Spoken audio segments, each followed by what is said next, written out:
Hindu calendar অনুসারে বিভিন্ন দেবদেবীকে উৎসর্গ করার জন্য বিভিন্ন দিন রয়েছে। গুরুত্বপূর্ণ দিনগুলির মধ্যে ভগবান বিষ্ণুকে উৎসর্গ করা হয় একাদশীতে।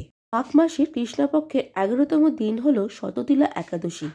ভক্তরা তাদের পাপ থেকে মুক্তি পেতে এবং মোক্ষ অর্জনের জন্য উপবাস পালন করে ভগবান বিষ্ণু এবং ভগবান শ্রীকৃষ্ণের। ভক্তরা এই দিন রাত জাগরণ, কীর্তন, পূজা আরতি করে শ্রী বিষ্ণু বা শ্রীকৃষ্ণকে এদিন উৎসর্গ করে।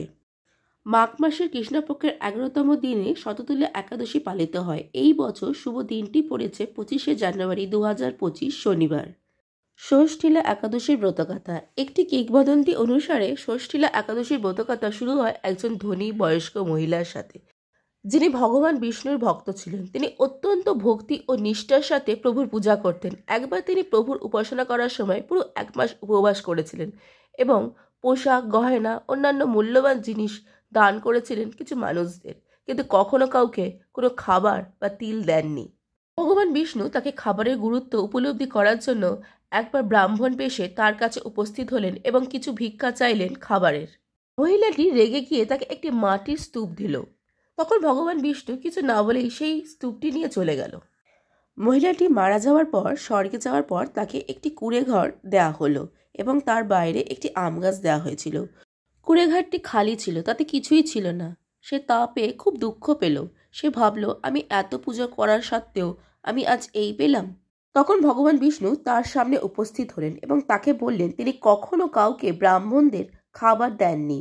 মনে করে দিয়েছিল ব্রাহ্মণটি খাবার চাওয়ায় সে একটি মাটির স্তূপ দিয়েছিল, তাই সে এই খালি মাটির ঘর পেয়েছে। সে তার ভুল বুঝতে পেরে প্রভুর কাছে ক্ষমা চাইল। ভগবান বিষ্ণু তাকে শততিলা একাদশীর উপবাস করতে বলেছিলেন, যা তাকে পাপ থেকে মুক্তি পেতে এবং তার যা ইচ্ছা তা পেতে সহায়তা করবে। শততিলা একাদশীর উপবাস পালন করার পর শীঘ্রই তার কাঙ্ক্ষিত জিনিস পেতে শুরু করে। তাই এই শততিলা একাদশীতে শ্রীকৃষ্ণ বা বিষ্ণুকে অবশ্যই নৈবেদ্যে তিল নিবেদন করবেন এবং অবশ্যই এই দিন ব্রাহ্মণ বা দরকারপূর্ণ মানুষদের অন্ন বা তিল দান করবেন।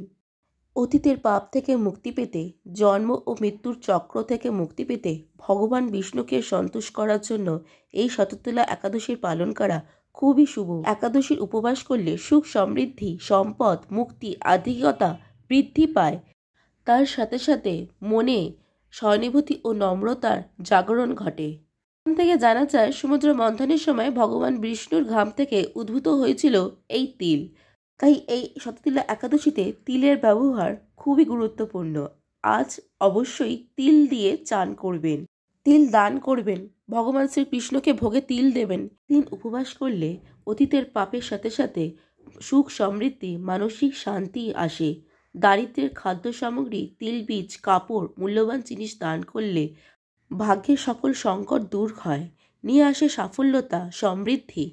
গৃহে কখনো অন্নের অভাব থাকে না। সকলকে শততিলা একাদশীর শুভেচ্ছা।